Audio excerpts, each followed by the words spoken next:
ili tuweze kuwa hai, ili tuweze kufanya vitu vya kimungu katika maisha yetu, tunahitaji pumzi ya Mungu tena. Maana Biblia inasema katika Mwanzo, ukisoma ile sura ya 3, Mungu alipokuwa anawakataza Adam na Eva kula lile tunda, akawaambia, siku mtakapokula tunda hili, nawaambia hakika mtakufa.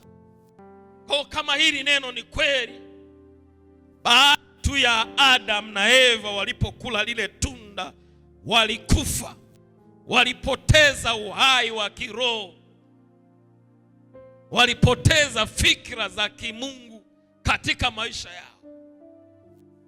Kwa walihitaji pumzi nyingine mpya ili wawe hai.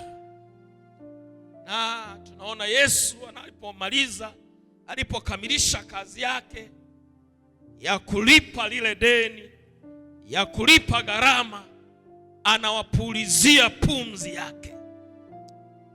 Bwana Yesu asifiwe sana. Pumzi ya Mungu. Kwa hiyo tunahitaji pumzi ya Mungu ili maisha yetu yawe hai, ili tuweze kuendeleza kazi ya Mungu hapa duniani. Lazima tuwe na pumzi ya Mungu. Kama tunapopokea pumzi ya Mungu, ndio anakuja tendo la 3 ambalo linaainishwa mahali hapa, la kuvikwa mamlaka.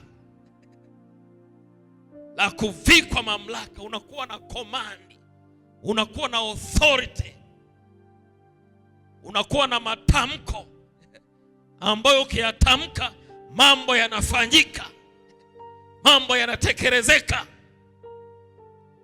Wanasema katika ule mstari wa 23, anasema wowote mtakaowaondolea dhambi wameondolewa, na wowote mtakaowafungia dhambi wamefungiwa.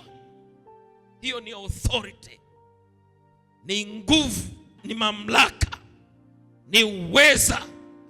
Kwa ili mtu wa Mungu weze kuwa na uweza, weze kuwa na mamlaka juu ya mapepo, juu ya majini, juu ya mizimu, juu ya laana, juu ya dhambi iwayo yote, unahitaji pumzi ya Mungu. Unahitaji pumzi ya Mungu. Kwa kuna agizo la kuendeleza kazi, lakini kuna pumzi inayokutia uhai, na ile pumzi inakupelekea uwe na mamlaka ya kumwambia shetani toka, naye anakukimbia, ya kuiambia dhambi niache, nayo inakuacha. Bwana Yesu asifiwe sana. Hii ndio jumla ya maisha ya wokovu. Huu ndio wokovu kamili. Huu ndio wokovu kamili. Kwa anza kuona umuhimu wa pumzi ya Mungu kwenye maisha yako. Anza kuona umuhimu wa pumzi ya Mungu kwenye maisha yako. Jazwe Roho Mtakatifu. Upokee Roho Mtakatifu kama jinsi ndugu zetu walivyopokea.